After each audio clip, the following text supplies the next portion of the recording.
Let's look at nested loops and the 11G enhancement to nested loops. Basically, a nested loop join is a join between two tables where it uses the row set, that is the results from the first table, which is the outer table, to drive the query on the inner table. So there is an outer table and an inner table. How it chooses the outer table and the inner table is, the outer table is one that is expected to return fewer rows. So that means the drive on the query of the inner table is expected to run less frequently. If your outer table fetches 10 rows, it can use a nested loop join. But if the outer table is going to fetch 1,000,000 rows, it will say, okay, I won't use this as an outer table. It will try to look at the other table. If the other table also fetches many rows, it will say, I can't use a nested loop join at all, I will use a hash join. So remember, the simple rule for a nested loop join is the outer table should be fetching few rows, and then that means it will query the inner table with less effort. In the 11G enhancement, because there are multiple read calls, 11G allows vector processing. So it can make one vector processing call to read multiple blocks, and the way it appears in the execution plan is you see two nested loops. The first one is a join between the outer table to the index of the inner table. Okay, it's not an outer table to inner table, it's outer table to index of inner table.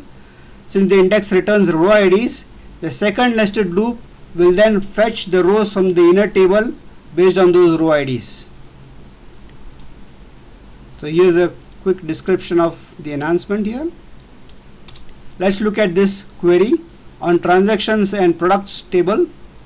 I have filter predicates on transaction by transaction date, transaction ID and country code, and I have a join on products with the product code.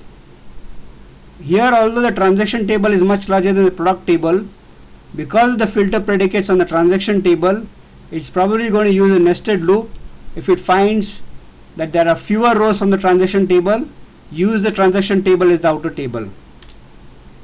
So here we see the first operation is actually ID number 4, operation number 4, an index range scan by country ID and transaction ID. So it's a concatenated index on transactions table by country code and transaction ID.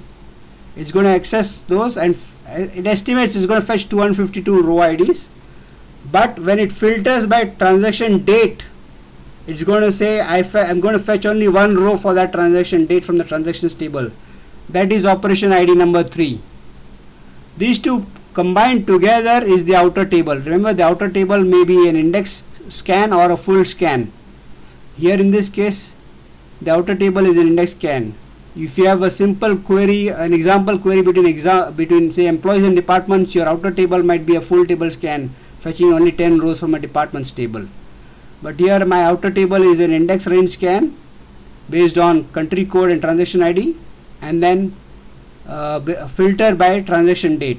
So that's my outer table. Then that's the first nested loop is ID number 2, which says okay, the results from the transaction table are joined to the index, that is a primary key index on the product table, which is ID number 5, and that join is based on product code.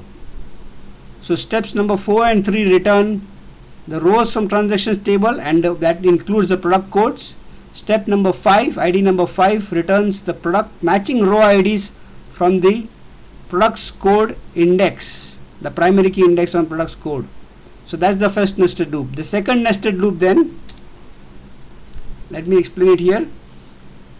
The first nested loop is executed this way. Operation number 4 is the index range scan on transactions by country code and transaction ID. Operation number 3 is the table access of transactions, and they are filtered by transaction date, and it expects to return one row. So this is that small row set that I talked about.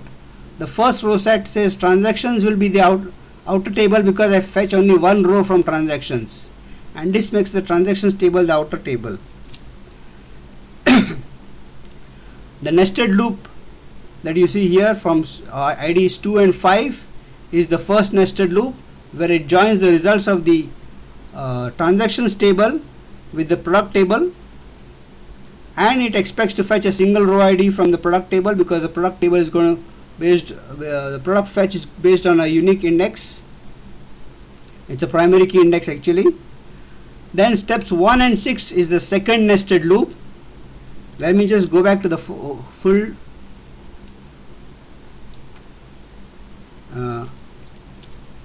okay.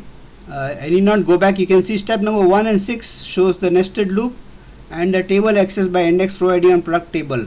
So this is the inner table. The product table here is the inner table. So there are two nested loops, 2 and 5. 2 is retrieved based on steps 3 and 4.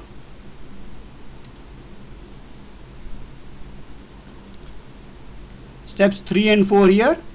That's the first outer table transactions.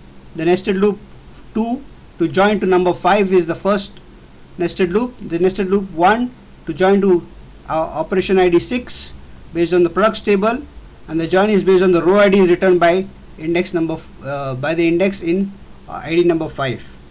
So that is how we see two nested loops, 2 and 5, 1 and 6 in an 11G nested loop join operation. This is an enhancement. You might still see older sort of nested loop that you would have seen in 10G.